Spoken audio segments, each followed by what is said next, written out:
Welcome back to the show, everyone. It's called the Business to Business Network Show. My name is Rex Perry. I am the host and creator of the show. And for 20 years now, we've been doing a once-a-week, one-hour show on the weekends talking business, politics, economics. We try to have a variety of interviews with different people. Our next guest is Dr. Keswani. Doctor, give us your first name. Introduce yourself, please. Yeah, hi, thank you for having me. I'm Rajesh Keswani, and I'm an associate professor of medicine here at Northwestern Medicine in Chicago, Illinois at the Digestive Health Center. Now, we're going to talk a little bit about an issue that we have to continue to talk about and keep in the forefront of people's mind to get tested, and it has to do with our colorectal cancer and different challenges. People kind of introduce the challenge that we have in the United States. Thanks for bringing attention to this topic. I think the biggest challenge that we have is that people think that this isn't something that they can get, right? So colorectal cancer is unfortunately very common. It's a second leading cause of cancer death in the U.S. And it's not just people who have a history or symptoms. All of us are at risk for colorectal cancer, which is why we really need to heighten awareness among everybody, because we know not enough people are getting screened. And we know that if we can get more people screened, we can prevent more death from colorectal cancer. And give us some options. What can we do? How do we get tested? So two main options that you probably have heard about. One is colonoscopy. And colonoscopy is the best test we have to prevent colorectal cancer. That's because colonoscopy can find colon polyps before they turn into cancer, and they can be removed during that same procedure. An alternative test is stool-based testing, which is very good at detecting colon cancer, not as good at detecting the polyps that can turn into cancer.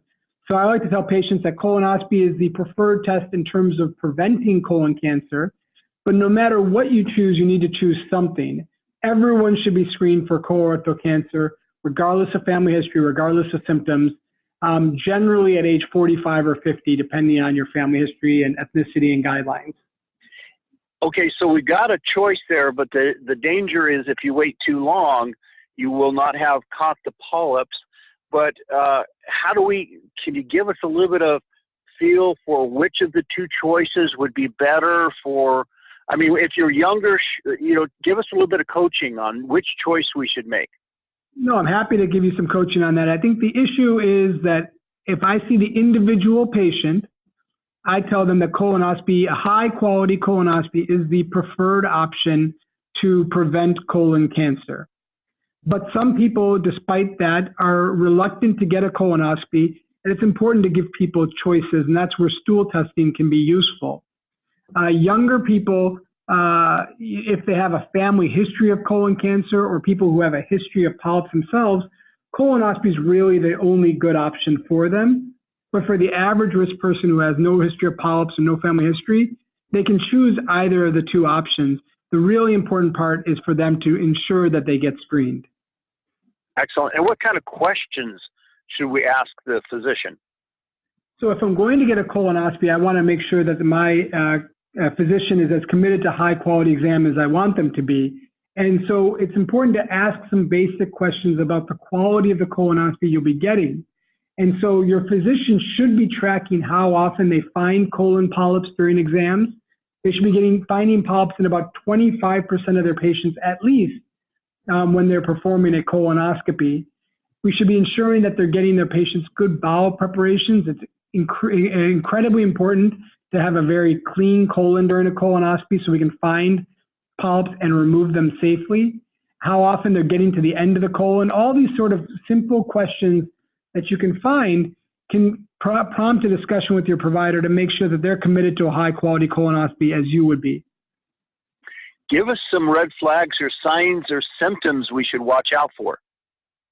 Right, and it's important to first, stress that it's important not to wait for signs or symptoms, that we should be screened at an age regardless of symptoms, but sometimes we do find symptoms occur. Blood in the stool, change in your bowel habits, pain in your stomach. These things, even if you've been screened before, should prompt you to talk to your regular doctor or your gastroenterologist and see whether or not additional testing might be needed. Very important. Good coaching, good information. Is there someplace we can go to get more information? What should we do?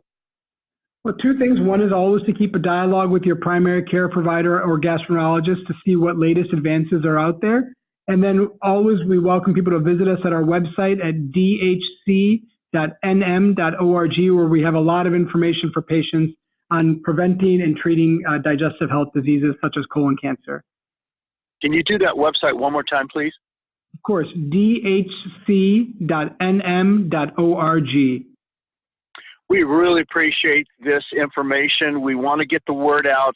This is the way an ounce of prevention is worth a pound of cure.